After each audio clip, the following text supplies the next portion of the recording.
जय श्री राधे। कभी आपने सोचा है कि इंसान की सबसे बड़ी कमजोरी क्या होती है? गरीबी नहीं, असफलता भी नहीं, बल्कि हर चमकती चीज़ से आकर्षित हो जाना। इसी कमजोरी की कहानी है उस युवक की जो साधारण घर में पैदा हुआ था, लेकिन उसके सपने असाधारण थे।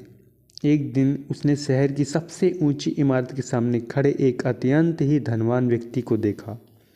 महंगी गाड़ी, आत्मविश्वास से भरा चेहरा और चारों ओर सम्मान की निगाहें।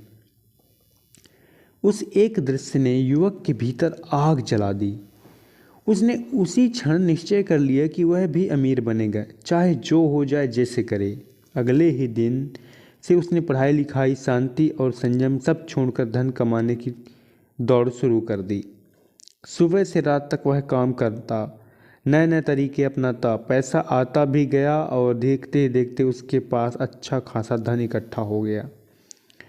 लेकिन इसी बीच एक दिन उसकी भेंट एक विद्वान से हुई। विद्वान के शब्दों में ऐसी गहराई थी, ऐसी स्पष्टता थी कि युवक का मन धन से हटकर ज्ञान की ओर खिंच गया। उसे लगा कि असली सम्मान और स्थायित्व तो विद्या में है। बस फिर क्या था, उसने धन कमाने का रास्ता छोड़ दिया और विद्या प्राप्त करने के लिए पढ़ने लिखने में लग गया। लेकिन वह अभी अक्षर ज्ञान की सीढ़ियों पर ही था कि नियति ने फिर उसकी परीक्षा ली। उसकी मुलाकात एक कुशल संगीतज्ञ से हुई। उस संगीत में ऐसा आकर्षण था कि उसके मन को जैसे किसी ने जकड़ लिया हो। सुरों की मिठास, ताल की गहराई और संगीतज्ञ की प्रशंसा ने उसके भीतर एक नई लालसा जगा दी। मैं भी महान संगीतकार बनूंगा।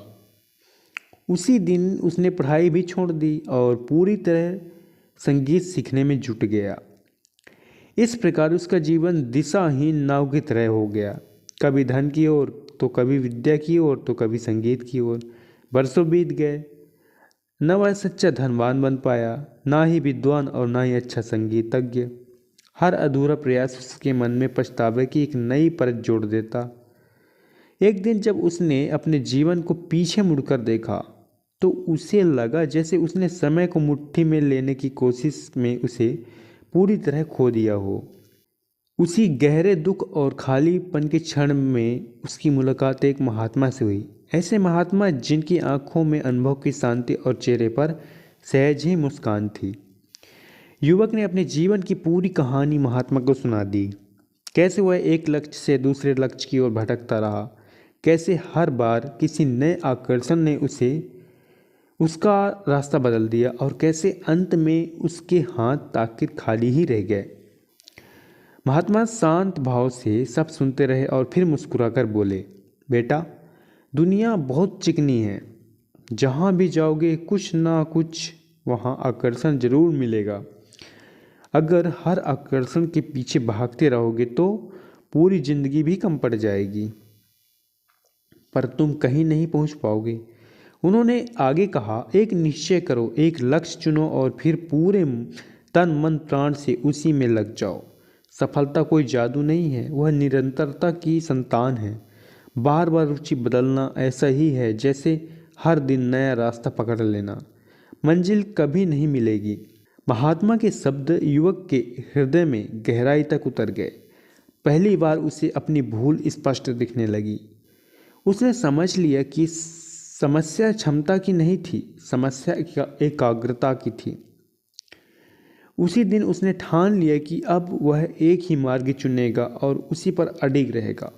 समय के साथ उसने देखा कि जब वह एक ही दिशा में ठहर कर मेहनत करता है तो परिणाम धीरे धीरे आकार लेने लगते हैं। यही इस कथा की सबसे बड़ी सीख है।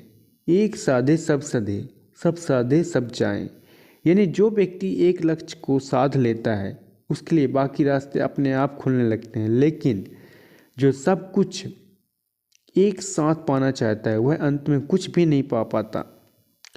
यह कहानी केवल उस युवक की नहीं है, बल्कि हर उस इंसान की है जो आज एक काम शुरू करता है, कल दूसरा और परसों तीसरा।